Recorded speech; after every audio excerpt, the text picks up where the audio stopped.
এই মুহূর্তের সবচেয়ে বড় খবর, কলকাতা হাইকোর্টের দ্বারস্থ হতে চলেছেন ভাঙড়ের বিধায়ক নওশাদ সিদ্দিকী। কলকাতা হাইকোর্টের দ্বারস্থ ভাঙড়ের বিধায়ক নওশাদ সিদ্দিকী। নিজের বিধানসভা কেন্দ্রে ঢুকতে পুলিশি বাধার মুখে বারবার পড়তে হচ্ছে আইএসএফ বিধায়ক নওশাদ সিদ্দিকীকে। আদালতের হস্তক্ষেপ চেয়ে আবেদন নওশাদ সিদ্দিকীর। ভাঙড়ের বিধায়ক নওশাদ সিদ্দিকীকে তার নিজের নির্বাচন ক্ষেত্রে যেতে বাধা দেওয়ার অভিযোগ পুলিশের বিরুদ্ধে। পুলিশ অতি সক্রিয়তা দাবি নওশাদ সিদ্দিকীর আইনজীবীর। পুলিশ কেন তার বিধানসভা কেন্দ্রে যেতে বাধা দিচ্ছে, প্রশ্নের উত্তর চেয়ে হাইকোর্টের দ্বারস্থ নওশাদ সিদ্দিকী। মামলা করার অনুমতি দিয়েছে বিচারপতি জয় সেনগুপ্তের সিঙ্গেল বেঞ্চ। চলতি সপ্তাহে মামলার শুনানির সম্ভাবনা। এ বিষয়ে আমরা বিস্তারিত জানবো। এই মুহূর্তে আমার সঙ্গে টেলিফোন লাইনে জুড়ে আছেন ট্রাইব টিভির প্রতিনিধি অভ্রদীপ। অভ্রদীপ, কলকাতা হাইকোর্টের দ্বারস্থ হয়েছেন ভাঙড়ের বিধায়ক নওশাদ সিদ্দিকী, বিস্তারিত জানাও আমাদের এ বিষয়ে। দেখো, তোমাকে প্রথমেই বলে রাখবো, আমরা দেখতে পাই কালকে যে ঘটনা ঘটে ভাঙড়ের যে হাতিশালা মোড় রয়েছে সেখানে বিশাল পুলিশ বাহিনী নওশাদ সিদ্দিকীকে তার বিধানসভা এলাকা ভাঙড়ে ঢুকতে বাধা দেয়। দীর্ঘক্ষণ তিনি সেখানেই আটকে থাকেন। শুধু কালকেই নয়, এর আগে আরেকদিনও তাকে এইভাবে তাকে আটকানো হয়েছিল, ভাঙড়ে ঢুকতে দিতে বাধা দেওয়া হয়েছিল।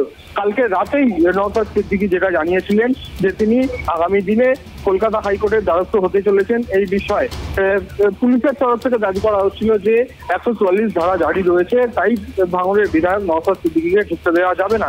কিন্তু নওশাদ সিদ্দিকী যখন পুলিশের উচ্চপদস্থ আধিকারিকদের বলেন তিনি একা ভাঙড়ে ঢুকতে চান, সেক্ষেত্রেও তাকে বাধা দেওয়া হয়।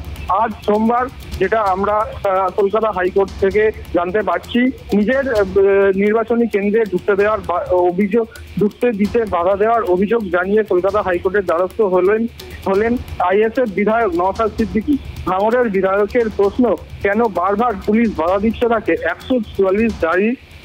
144 ধারা জারি থাকার কথা বলা হচ্ছে। শুধু মামলা দায়ের করার অনুমতি দিয়েছেন বিচারপতি জয় সেনগুপ্তের সিঙ্গেল বেঞ্চ। আগামী সপ্তাহেই চলতি সপ্তাহেই এই মামলার শুনানির সম্ভাবনা দেখা যাচ্ছে। পঞ্চায়েত ভোটের ঘিরে বারবার সংঘর্ষ, বোমাবাজি, উত্তেজনা ছড়িয়েছে ভাঙড়ে। গত মঙ্গলবার গণনার দিন প্রাণহানি হয়েছে একাধিক জায়গায়। এই সব বিষয়ে যখন ভাঙড়ের বিধায়ক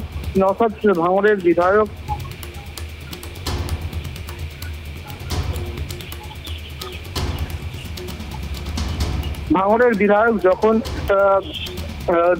দুদিন ভাঙড়ে ঢুকতে যান, তাকে বিশাল পুলিশ বাহিনী এসে আটকে দেয়।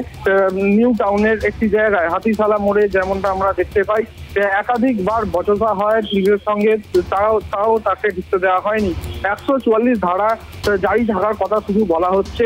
ভাঙড়ের বিধায়ক যখন পুলিশের উচ্চপদস্থ আধিকারিকদের বলেন যে তিনি একা ঢুকতে চান, কারণ তিনি সেই এলাকার বিধায়ক, নির্বাচনী ক্ষেত্রে তাদের যে জনসাধারণকে সুযোগ সুবিধা দেওয়ার কথা, অনেক রকম কাজ থাকে বিধায়কের, সেই কাজেও বাধা দেওয়া হচ্ছে। সেই জন্য আজকে বিচারপতি জয় সেনগুপ্তের সিঙ্গেল বেঞ্চে এই মামলা করেছেন নওশাদ সিদ্দিকী। আর এই চলতি সপ্তাহেই, যেটা আমরা জানতে পারছি, চলতি সপ্তাহে এই মামলার শুনানি হওয়ার সম্ভাবনা রয়েছে। ধন্যবাদ অভ্রদীপ। আপনাদেরকে জানিয়ে রাখি, কলকাতা হাইকোর্টের দ্বারস্থ হয়েছেন ভাঙড়ের বিধায়ক নওশাদ সিদ্দিকী। নিজের বিধানসভা কেন্দ্রে ঢুকতে পুলিশি বাধার মুখে বারবার পড়তে হচ্ছে আইএসএফ বিধায়ক নওশাদ সিদ্দিকীকে, আর তার জন্যই আদালতের হস্তক্ষেপ চেয়ে আবেদন করেছেন নওশাদ সিদ্দিকী। ভাঙড়ের বিধায়ক নওশাদ সিদ্দিকীকে তার নিজের নির্বাচন ক্ষেত্রে যেতে বাধা দেওয়ার অভিযোগ উঠেছে পুলিশের বিরুদ্ধে। পুলিশ অতি সক্রিয়তা দাবি করেছে নওশাদ সিদ্দিকীর আইনজীবী। পুলিশ কেন তার বিধানসভা কেন্দ্রে যেতে বাধা দিচ্ছে, প্রশ্নের উত্তর চেয়ে হাইকোর্টের দ্বারস্থ হয়েছেন নওশাদ সিদ্দিকী এবং মামলা করার অনুমতিও দিয়েছেন বিচারপতি জয় সেনগুপ্তের সিঙ্গেল বেঞ্চ। চলতি সপ্তাহেই এই মামলার শুনানির সম্ভাবনা রয়েছে।